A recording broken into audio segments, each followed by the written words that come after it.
Hello, young friends. Greetings and welcome to my YouTube channel. Young friends, I am Group Captain A.K. Srivastava.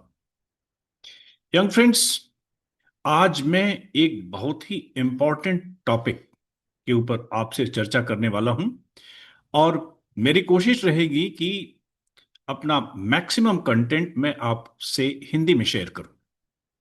इसके पीछे भी एक reason है, लेकिन उसके पहले मैं आपसे रिक्वेस्ट करूंगा कि अगर आप इस चैनल पर पहली बार मुझको देख रहे हैं तो आप इस चैनल के बाकी वीडियोस को भी देखिए, कंटेंट्स को एग्जामिन कीजिए, शेयर कीजिए। आई am sure you'll find lot of authentic knowledge about SSB as a system and psych technique in particular. And friends, this is a very short and crisp introduction of mine. आपसे request है, channel को subscribe करें, like करें, इसके contents को आपस में share करें और दूसरों को भी रिकमेंड करें।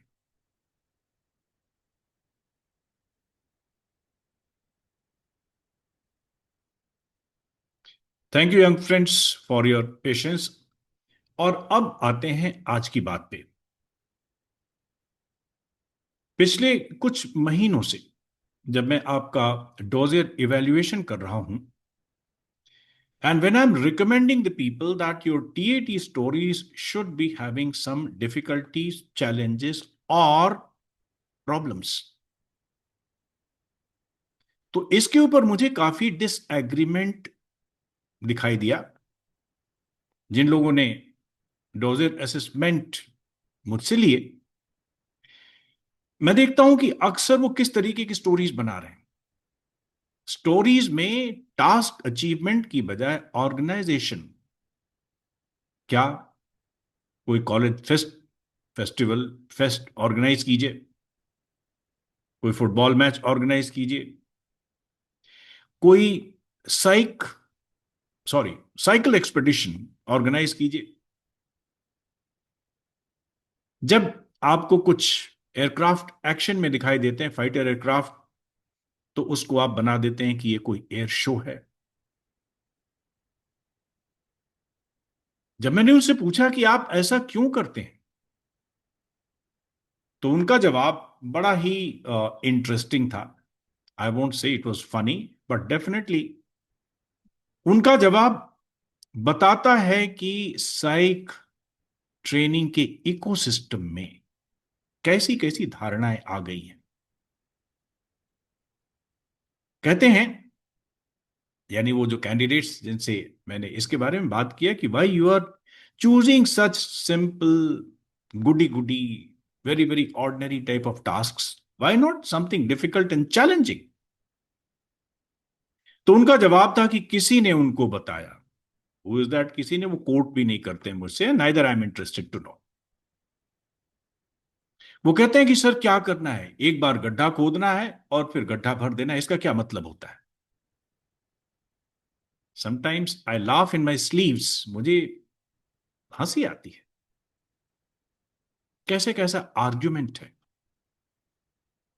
यंग फ्रेंड्स, आई से आज भी मैं बहुत एम्फेटिकली जोर देकर के ये चीज कहना चाहता हूं कि अगर आप साइकोलॉजिस्ट से अपना रिकमेंडेशन चाहते हैं,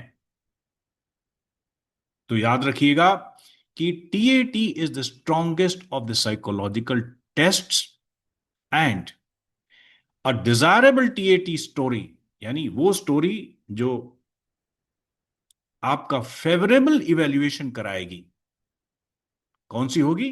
जिसमें आपका हीरो एक चैलेंजिंग टास्क अचीव करेगा। A desirable TAT story is the one in which your hero is achieving a challenging task. और चैलेंज क्या है? जिसमें कुछ डिफिकल्टी हो, जो ऑर्डिनरी से अलग हो। इट इज बियॉन्ड ऑर्डिनरी, जिसमें कुछ प्रॉब्लम हो, जिसमें कुछ स्ट्रेस हो, जिसमें कुछ अर्जेंसी हो। लेकिन क्यों? अब सवाल इस बात का है कि क्यों? यंग फ्रेंड्स, इसके आंसर दो तरीके से दिए जा सकते हैं। I can answer this in two ways. पहला तो वो तरीका है जो लॉजिकल है,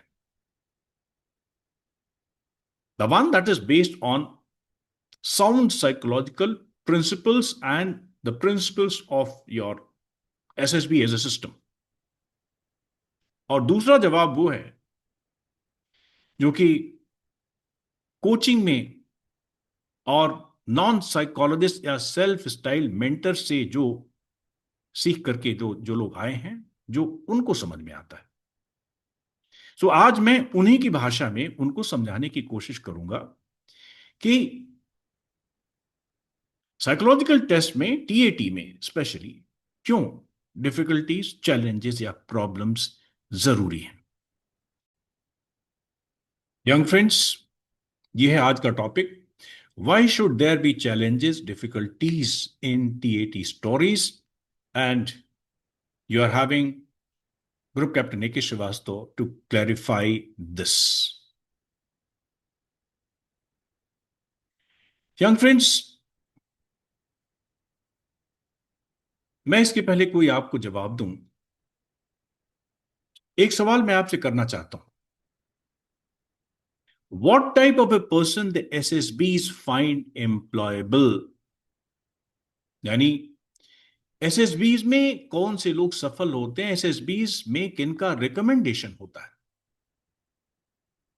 तो कृपया याद रखें कि एसएसबीज में रिकमेंडेशन उनका होता है जो कि केपेबल ऑफ फाइटिंग ऑड्स।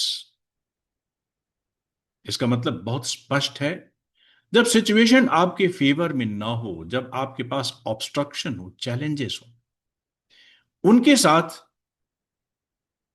व्यक्ति को डील करना आना चाहिए। He should be in a position to fight the odds. दूसरी बात, he should be an achiever. By the way, ये जो अचीवर है, ये समझने की बात है। यहां पर मैंने लिखा है aiming to achieve higher goals. Young friends, ध्यान रखिएगा, आर्म फोर्सेस में एज एन ऑफिसर आपको बहुत ही डिफिकल्ट सिचुएशन में रखा जाएगा और आपका टास्क ऑर्डिनरी टास्क नहीं होगा। अगर आपने अपनी लाइफ में हायर गोल्स को अचीव करना नहीं सीखा है, आप देखिएगा कुछ लोग ऐसे होते हैं जो कि दे एम हायर। एक स्टूडेंट होता है, for example, that student aims to achieve, let's say, more than 90%। 90% उसका मिनिमम लेवल ऑफ सेटिस्फैक्शन है। और दूसरा बंदा है, ऐसा भी हो सकता है कि वो 75% को ही अपना हाईएस्ट अचीवमेंट मान करके खुश रहे। याद रखिएगा friends, achievement motivation is the one in which, a person with achievement motivation is the one who always gives himself the higher and yet higher goals. He is a competitor to himself कि पिछली बार मैंने इतना किया था, इस बार मैं उससे ज्यादा करके दिखाऊंगा। और ये अचीवमेंट मोटिवेशन, यंग फ्रेंड्स, एक ऑफिसर्स की पर्सनालिटी का हिस्सा है। अगली बात, he should be capable of working under adverse situations। यानी याद रखिएगा कि आर्म्ड फोर्सेस हमेशा डिफिकल्ट सिचुएशन में पोस्टेड हैं, specially those units that are in the border areas. और टेम्परेचर वाइज, टेरेन वाइज, यानी किस तरीके के माहौल में वो रहते हैं, उनका क्या टेम्परेचर है, यानी अपने यहां सियाचिन से लेकर के जहां पर हमेशा ही बर्फ रहती है, -40 डिग्रीज, -50 डिग्रीज का टेम्परेचर होता है सर्दियों में, से लेकर के राजस्थान के थार के ऐसे इलाके हैं जहां टेम्परेचर गर्मियों में मोर देन 50, 54, 55 तक जाता है। ऐसे इलाकों में आपको अपनी पूरी एफिशिएंसी दिखानी पड़ती है। आप अपने घर से सैकड़ों हजारों मील दूर पोस्टेड होंगे अक्सर ही,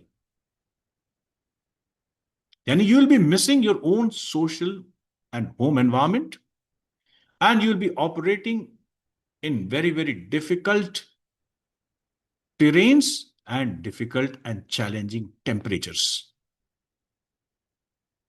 और फ्रेंड्स याद रखिए, you are operating in a team, और हर बार आपको अपनी टीम को साथ लेकर के चलना पड़ता है. By default your position will be that of a leader. अब सवाल इस बात का है कि क्या इन पॉइंट्स पर किसी को कोई डिसएग्रीमेंट है?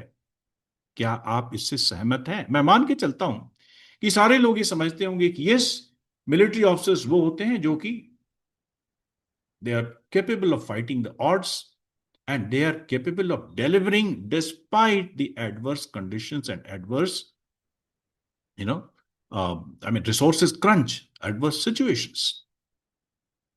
अब सवाल इस बात का है कि सिलेक्शन बोर्ड्स ऐसी पर्सनालिटी को किस तरीके से उनको उनका पता करते हैं. How do they find such a person? उनके पास कैंडिडेट्स आते हैं, उन कैंडिडेट्स में ऐसी पर्सनालिटी वाले कैंडिडेट्स को किस तरीके से वो पता करते हैं. The cardinal question, therefore, is how the system of SSBs test your employability. तो यंग फ्रेंड्स, हमारे पास 3 टेक्निक्स हैं. इंटरैक्टिव टेक्निक में ग्रुप टेस्टिंग टेक्निक और इंटरव्यू, और नॉन इंटरैक्टिव टेक्निक में साइक टेक्निक. इन सारी ही टेक्निक्स में यंग फ्रेंड्स याद रखिएगा कि आपको वो सिचुएशंस दी जाएंगी, सिमुलेट करके दी जाएंगी. ये जो सब क्वेश्चन है ना कि how the system of SSB test your employability, जो आपकी स्क्रीन पर दिखाई दे रहा होगा, उसका आंसर भी है नीचे. By simulating the conditions that are difficult and challenging and beyond the limits of ordinary mind and body. पूरा सिस्टम ही आपकी उन क्वालिटीज को देखने की कोशिश करता है, टेस्ट करता है, अपने आप को अश्योर करता है कि yes, this candidate is dependable, this person is employable because he can operate in difficult and tough situations. अब बात आती है यंग फ्रेंड्स साइक टेक्निक की. इन साइक टेक्निक फ्रेंड्स, हम ये मान करके चलते हैं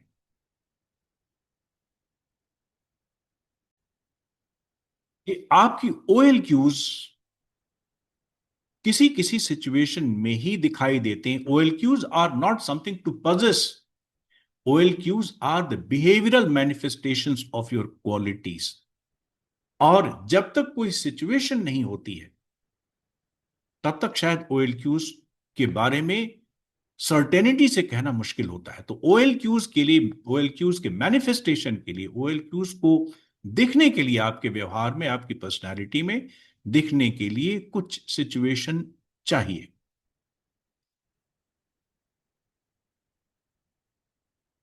अब बात करते हैं OLQs के फर्स्ट फैक्टर की. फर्स्ट फैक्टर क्या है? The factor of planning and organisation. इसमें 4 क्वालिटीज होती हैं, आपको पता है. पर्सनली मैं आपको बताऊं कि I don't believe in the OLQs the way others believe. I feel OLQs are more for the assessors and less for the candidates. And if at all a candidate has to value the OLQs as a concept, it is for his own growth, that's all. I still say you cannot consciously or pretentiously bring OLQs in your behavior. OLQs को आप consciously, होशपूर्वक, जानबूझ करके अपनी personality में नहीं दिखा सकते हैं. लेकिन फिर भी, चूंकि ऐसे लोग जो कहते हैं ना कि गड्ढा खोदो और गड्ढा भरो, ये आर्ग्यूमेंट वाले लोग OLQs में यकीन करते हैं. इसलिए उनके लिए मैं कह रहा हूं, उनसे मेरा सवाल है, व्हाट इज इफेक्टिव इंटेलिजेंस? बताइए.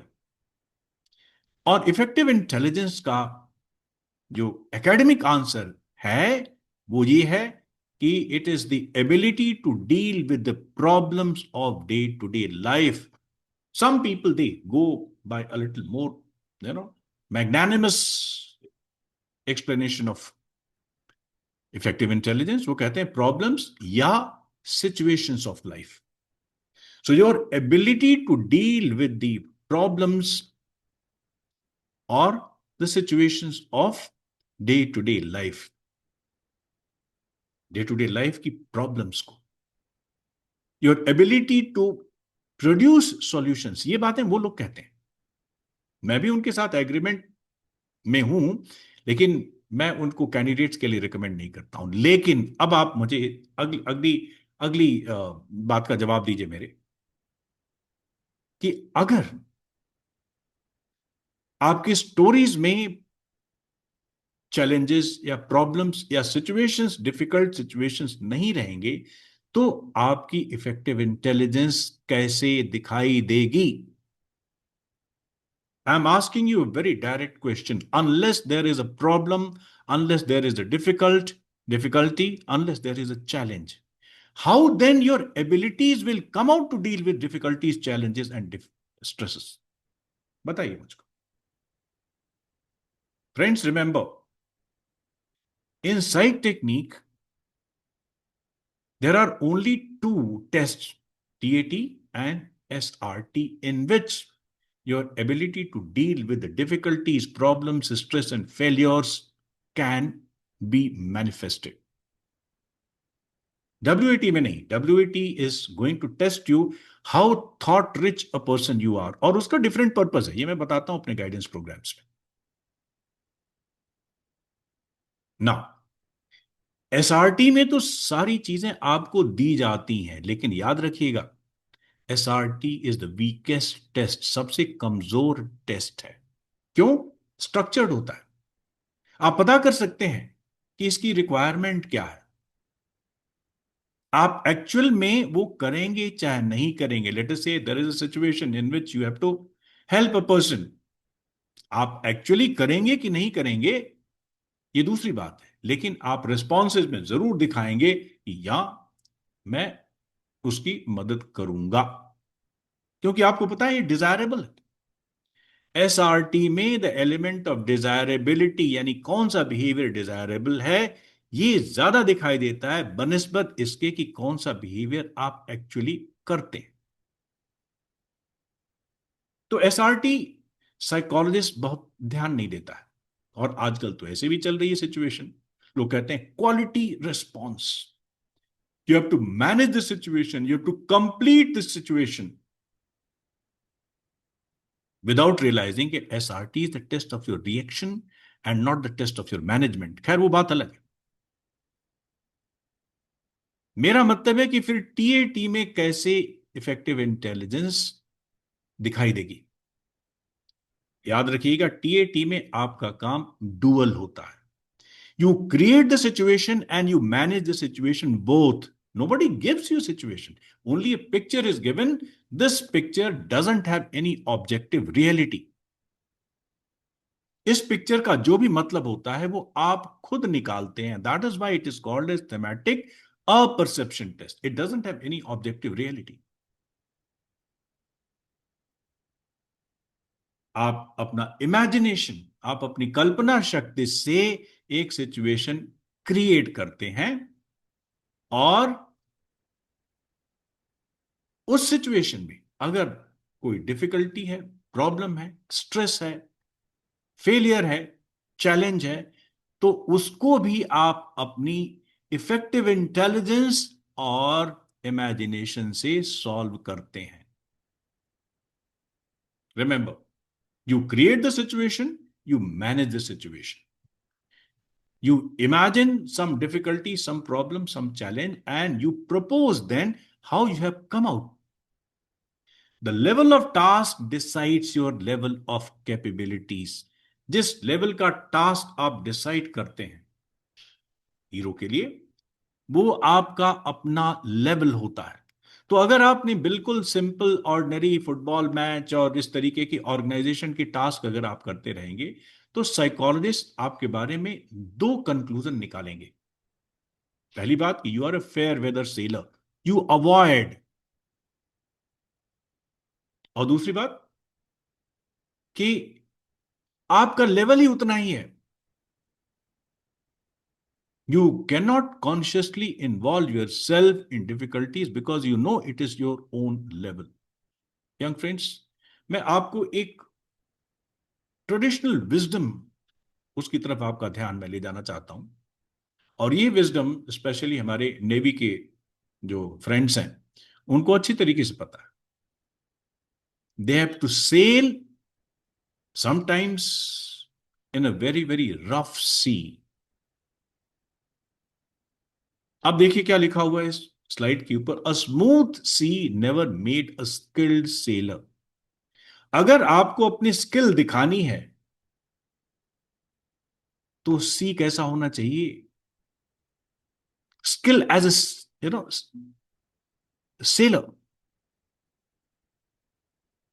in armed forces, especially in the army, friends, people say when the going goes tough, the tough gets going. यानी जब सिचुएशन डिफिकल्ट होती है तो जो आदमी टफ होता है वो उसके सामने आता है। तो ये दिखाने के लिए कि you are a person who can deal with the tough situation, who is then employable, तो you have to act in face of odds and challenges only ना। और टीएटी में everything is going to be imagined by you only. You are at liberty, मैं तो इसको साफ साफ कहता हूं in my guidance programmes, you are at liberty. I will not say anything but try to understand what is the logic. You are at liberty to imagine a task that is simple or difficult, risky, non-risky, challenging, non-challenging, long-term, short-term, anything you can. But remember that the level of task decided by you as a trend, yani in the maximum stories, decides your level. If you are always choosing something stress free, something very simple, something very ordinary, so the psychologist, as I have told you, either takes it as यही आपका level है, which is not employable therefore in the armed forces, or you are avoiding involving yourself in both situations. You will not be judged to be employable in the armed forces. Young friends, effective intelligence के manifestation के लिए जरूरी है कि day to day life की problems हो, day to day life की situations हो, ताकि आप दिखा सकें कि आप उनके साथ डील कर सकते हैं। यंग फ्रेंड्स, मेरा आंसर यही है कि अगर आपकी स्टोरीज में डिफिकल्टीज या प्रॉब्लम्स नहीं रहेंगी तो आप अपना इफेक्टिव इंटेलिजेंस नहीं दिखा सकते। अब दूसरा सवाल आता है यंग फ्रेंड्स, बहुत बार लोग कहते हैं कि डिफिकल्टीज कहां है, where to get these difficulties from. बहुत बार ऐसी पिक्चर्स होती हैं जो बिल्कुल कोई उसमें से आपको देखने पर कोई प्रॉब्लम, कोई डिफिकल्टी, कोई स्ट्रेस कुछ भी दिखाई नहीं देता है। यंग फ्रेंड्स, आप याद रखिए एक चीज को, everything can not be given to you on a platter. You must understand that using your imagination you explore. ये काम किसका है? इमेजिनेशन का। You have to connect the missing things या you have to connect the dotted lines. यानी हर चीज आपको दी नहीं जा सकती, कुछ चीजों को आप अपनी इमेजिनेशन के साथ, उसको लॉजिक के साथ, और इमेजिनेशन इट कैन नॉट, जहां आपने इमेजिनेशन और लॉजिक में बहुत ज्यादा गैप कर दिया, यानी something which you have imagined is illogical, तो फिर वो फैंटेसी हो जाती है। याद रखिएगा, फिर it is not imagination. So you have to connect the dotted lines using the logic and imagination both. And with the imagination, you apply the learned knowledge. Friends, जितनी भी डिस्कवरीज हुई हैं, चाहे साइंस की, चाहे टेक्नोलॉजी की, सभी में the most important faculty of human being is imagination. So everything cannot be given to you on a platter.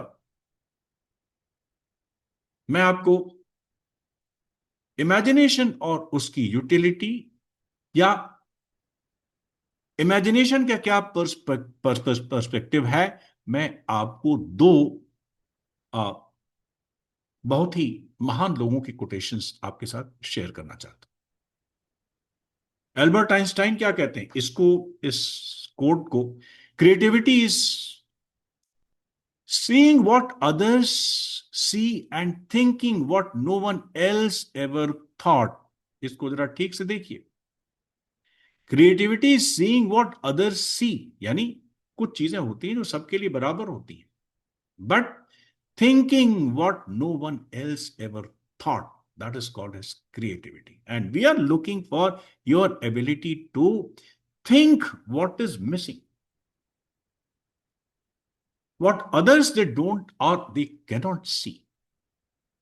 This is the test and the testimonial of your faculty of creativity।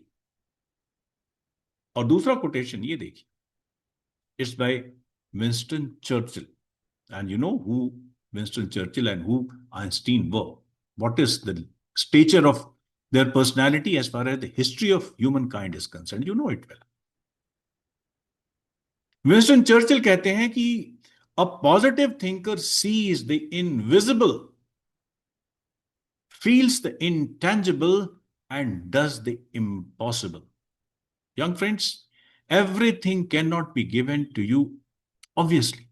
You have to explore, you have to use your imagination, use your logic, use your familiarity with life, and give a proof that you can think something which others cannot। Young friends, I'm sure you must have got my point। I reiterate, मैं दोबारा इस चीज को कहता हूं कि आप उसको चाहे इतना सिंपल बना लें कि गड्ढा खोदना गड्ढा भरना, लेकिन लॉजिकल पॉइंट यह है कि टीएटी में सिचुएशंस आप ही क्रिएट करते हैं और सिचुएशंस को आप ही मैनेज करते हैं। TAT has got a dual process. आपको कोई चीज कितनी फनी लगती है, it doesn't matter, but the fact remains that in TAT the situation और the problem or the aim is given by the candidates only, and how it is managed is also going to be given by you only। अब सवाल इस बात का आता है कि will you imagine something which is challenging and difficult।